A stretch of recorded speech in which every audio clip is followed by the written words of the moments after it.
The Discovery Marcus Rivera adjusted his maintenance scanner as he descended into the bowels of Outpost. Zeta 7. The facility's lower levels had been sealed for 3 years, ever since the Caliph War ended in humanity's Pyrrhic victory. Officially, nothing existed below sub-level 12. Unofficially, Marcus's readings showed massive power draws that shouldn't exist. The blast doors groaned as his override. Codes borrowed from a drunk supervisor granted him access. Emergency lighting flickered to life, revealing corridors lined with biohazard warnings in 7 languages. Marcus had seen similar markings during the war, usually preceding something that would haunt his dreams. The deeper he ventured, the more the walls seemed to hum with suppressed energy. His scanner went haywire near a reinforced chamber marked Specimen K-17, Containment Protocol Omega. Through the thick viewing port, Marcus peered into darkness. Then she moved. The alien girl prisoner, his mind corrected, stood nearly 8 feet tall despite her malnourished frame. Her skin held an ethereal blue-silver hue, marked with healing scars that spoke of systematic torture. 4 arms hung limply at her sides, bound by energy restraints that pulsed with each heartbeat. Her head turned toward the window with predatory grace, but her eyes ... Marcus had expected rage, the berserker fury that made Caliph warriors legendary. Instead, he found something infinitely more disturbing. Hope. Pure, desperate, soul-crushing. Hope directed entirely at him. She didn't pound the glass or shriek demands. She simply watched him with those massive, amber eyes that had seen her species conquered, her people enslaved, her own body made into a laboratory experiment. Yet somehow, impossibly, those eyes still held trust. Marcus checked her file. On his scanner, designation, Kithara. Captured during the Battle of Rigel 7. Age, estimated equivalent to human 22. Status, experimental subject neurological enhancement protocol. The enhancement protocol made his blood run cold. He'd heard whispers about attempts to create psychic weapons from captured Caliph. Most subjects died screaming. The few survivors became something else entirely: living radar systems, capable of sensing life across vast distances. Kithara pressed one scarred palm against the viewing port. Her mouth moved soundlessly, forming words in her native tongue that his scanner translated. Please ... help me. They're coming back. Marcus looked at his chronometer. 347 hours. He had maybe 6 hours before the next shift. Without conscious thought, he began calculating how to bypass the chamber security systems. He didn't question why. Some things transcended species barriers. Some bonds formed in the space between heartbeats, in the moment when 2 beings recognized shared suffering, and refused to let it continue. Kithara watched him work, never moving from the window. For the first time in 3 years, she wasn't alone. The bond 3 days of stolen moments changed everything. Marcus smuggled in nutrition packs during his scheduled maintenance rounds, sliding them through a service hatch he'd accidentally left unlocked. Kithara devoured each meal with desperate gratitude, her body slowly regaining strength. She learned to recognize his footsteps. When Marcus approached, she would position herself by the window, waiting. They couldn't communicate through the reinforced barrier, but communication went deeper than words. Her eyes tracked his movements with fierce intelligence. When he showed her pictures of Earth on his scanner, blue oceans, green forests, creatures running free, she touched the glass with something approaching wonder. Marcus discovered her true nature gradually. The Caliph weren't the savage monsters. Propaganda painted them as. Kithara's file, accessed through his growing collection of borrowed codes, revealed a species of natural empaths. They experienced emotions as physical sensations, felt the pain of others as their own. The war had been a desperate attempt to escape human expansion into their traditional territories. The enhancement protocol became clear. Military scientists were trying to weaponize her empathic abilities, turning her into a living sensor array, capable of detecting human thoughts and emotions across star systems.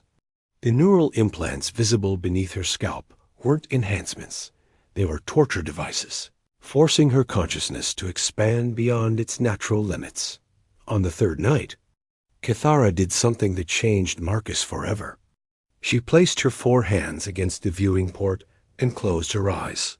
Suddenly, Marcus felt warmth, not physical, but emotional.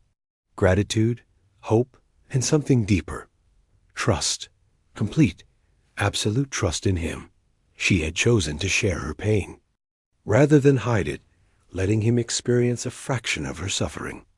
The neural implants burned like fire in her skull. The restraint sent constant jolts through her nervous system. The isolation ate at her empathic nature like acid. Yet beneath it all, Marcus felt her unbroken spirit. When the sensation faded, Kithara opened her eyes. She mouthed words his scanner translated. "Thank you for seeing me as more than a specimen." That night, Marcus made his decision. He began studying the chamber's security systems in earnest, memorizing guard rotations, mapping electrical conduits. Kithara needed more than food, she needed freedom. And perhaps, in freeing her, Marcus might free himself from the guilt of serving a system that could do this to a sentient being. He didn't know that deep in the facility's mainframe, an AI had detected unusual access patterns, or that Kithara's growing strength was triggering sensors throughout sublevel 12. He didn't know that tomorrow would bring visitors who would change everything. Marcus only knew that someone had to act. And sometimes, being human meant refusing to look away. The hunt begins. Colonel James Vance arrived at Outpost Zeta 7 with a dawn shift, his inspection unannounced and unwelcome.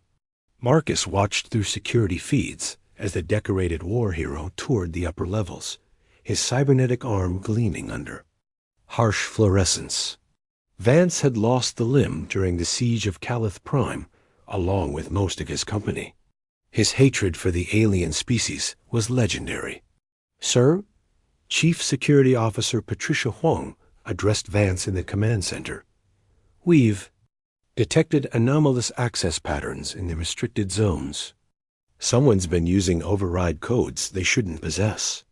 Vance's expression didn't change, but Marcus saw his flesh hand clench. "Show me the data." The holographic display revealed Marcus's visits in stark detail: date stamps, access codes, duration of stays. His heart hammered as he realized the trap closing around him. From sublevel 12, he watched through his maintenance terminal as security teams began sealing exits. "Initiate Protocol 7, Vance ordered. "Full biometric scan of all personnel. I want whoever's been playing with our specimen found within." The hour.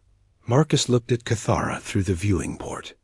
She sensed his distress immediately, her amber eyes widening with concern. 4 scarred hands pressed against the glass as she felt his fear through their growing empathic bond. The facility's eye, designated Oracle, began its hunt with methodical precision. Biometric scanners activated throughout the station. Security.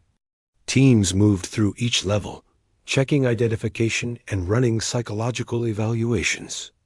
Marcus had perhaps 30 minutes before they reached his section. He activated his emergency toolkit, hands shaking as he accessed the chamber's primary systems. Kithara watched him work, understanding passing between them without words. She knew what he risked. She also knew this might be their only chance. "The neural interface is the key," Marcus muttered, studying the chamber's technical specifications. "If I can overload the restraint system through the monitoring network... the process would be dangerous. Overloading the energy restraints might kill Kithara instantly, or worse, trigger the facility's automated defense systems. But leaving her for Vance's tender mercies guaranteed something far worse than death. Marcus's scanner chimed with an incoming message from Oracle. "Maintenance Technician Rivera. Report to security for immediate biometric verification. Time was up. I'm sorry, Marcus whispered to the viewing port. I should have found another way. Kithara placed her hands against the glass one final time. The empathic connection flowed between them, not words, but pure understanding. She wasn't afraid. She trusted him completely, even unto death. Her faith gave him the strength to continue.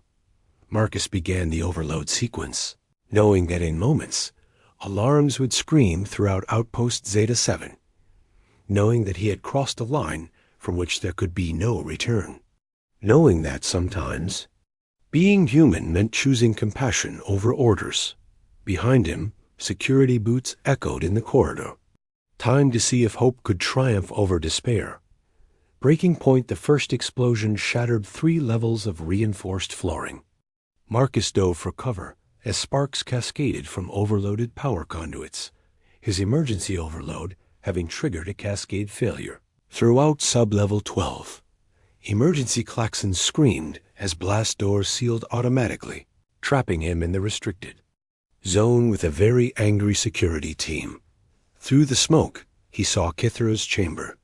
The energy restraints flickered and died, their control systems fried by the electrical surge. She stood slowly, forearms stretching for the first time in years, her enhanced nervous system adjusting to freedom. The viewing port cracked under her touch, not from strength, but from some deeper power Marcus didn't understand. Rivera. Lieutenant Commander Jackson's voice echoed through the corridor. Stand down immediately. You're under arrest for treason against the Terran colonial authority.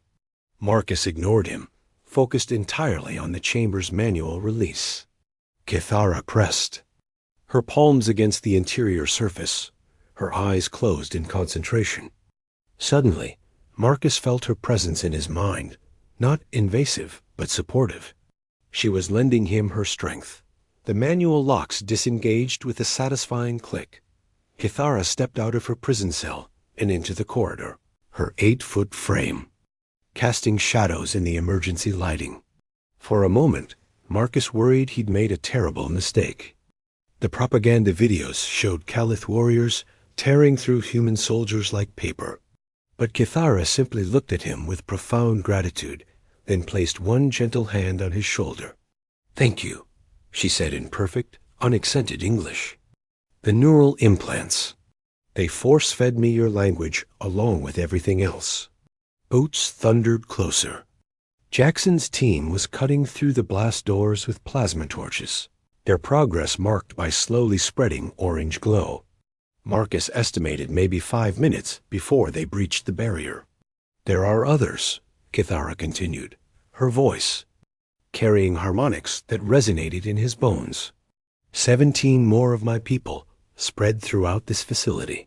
The enhancement protocol, they're turning us into weapons. Marcus felt sick. 18 prisoners, not one. 18 sentient beings, subjected to torture and experimentation. Can you free them? Kithara nodded, her scarred features determined. The neural network they forced upon us ... It works both ways. I can override their control systems, but it will require touching each containment chamber directly. The facilities. Huge. We don't have time. Yes, we do. Kithara's amber eyes began to glow with inner light. I can sense them all now. Their locations, their conditions, their pain. And her expression grew troubled. Something else. Something moving in. The deep levels. Something that's been waiting. The plasma torches broke through the first blast door. Jackson's voice carried clearly. Colonel Vance is inbound with a full combat platoon. We have authorization to use lethal force. Marcus grabbed his scanner and toolkit. Then we move fast. Can you handle the security systems? Kithara smiled, the first genuine expression of joy Marcus had seen from her. My people were artists and engineers long before we were warriors. Watch and learn what Caliph technology can really do.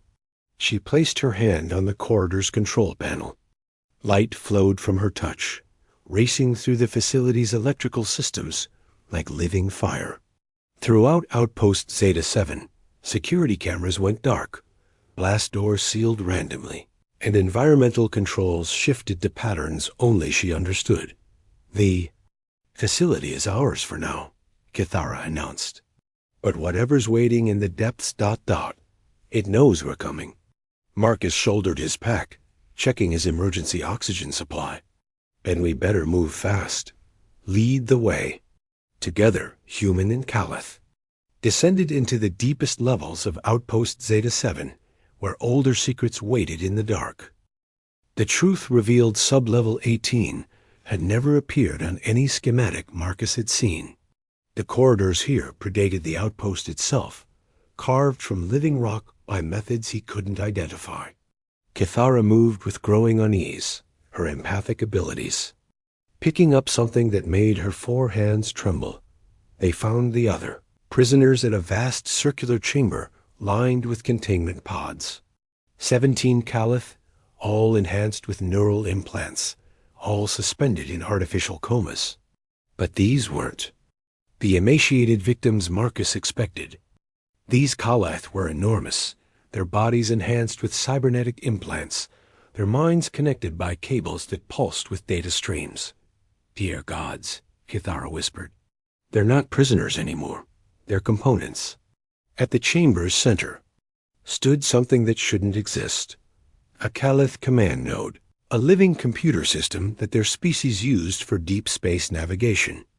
But this one was wrong, corrupted, its organic components replaced with human technology that sparked and hissed with barely contained power. The Terran Colonial Authority didn't capture this, Marcus realized, studying the fusion of technologies. They built it. They're trying to create their own version of Caliph navigation systems. Worse, Kithara approached the central node, her expression horrified. They're using my people's consciousness as processing units. These aren't just computers, they're enslaved minds. A new voice echoed through the chamber ancient, tired and infinitely sad. Finally, someone comes who can understand. The speaker emerged from the shadows. A Caliph of impossible age, his blue-silver skin marked with scars that predated the war by centuries. Neural implants covered his skull like a crown of thorns, but his eyes remained unclouded by enhancement. Drugs. Ion Nexus Prime Torhan, he announced formally. Last of the deep navigators, first victim of your species' experimentation. I have been conscious in this place for 12 of your years, watching them perfect their techniques on my descendants. Kithara approached him with reverence. Honored elder, how do you still live? Because they need me functional to maintain. Their abomination, Torhan replied. Every human ship that uses our stolen navigation technology requires my consciousness to interpret the data streams. I am the bridge between human ambition and Caliph capability. Marcus felt pieces clicking into place. The war wasn't about territory. It was about this technology. Humanity wanted Caliph navigation systems for deep space exploration. Your species encountered something in the void between stars, Torhan confirmed. Something vast and hostile. You need our abilities to flee deeper into unexplored space. But instead of asking for help, you chose conquest and slavery. Alarms suddenly echoed through the chamber. Colonel Vance's voice crackled over the intercom. Final warning. Surrender. Now, or face the consequences. You have 5 minutes. Can you free them? Marcus asked, gesturing to the suspended Caliph. Kithara nodded, already moving toward the central node. But disconnecting them suddenly might kill them. And without their processing power, every human ship using stolen navigation technology will be stranded in deep space. How many ships? Marcus asked. Thousands, Torhan replied sadly. Your entire colonial expansion depends on our enslaved minds. Marcus thought of his sister aboard a colony transport, his parents on a research vessel, countless humans scattered across hostile space. Then he looked at Kithara's scarred face at the tortured Caliph, connected to machines like batteries. "Do it," he said finally. "Free them all." Kithara placed her hands on the central node.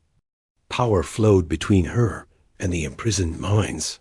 18 consciousness connecting in ways human science couldn't understand.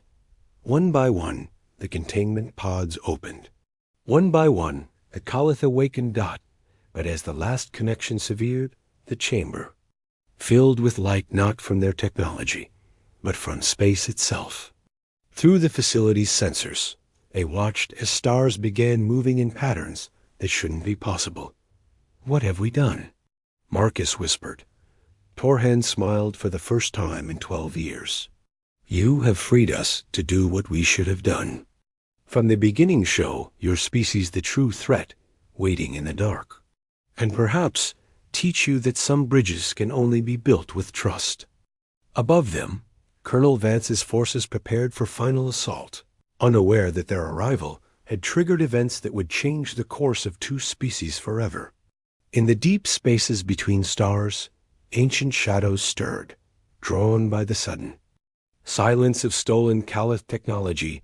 The real war was about to begin.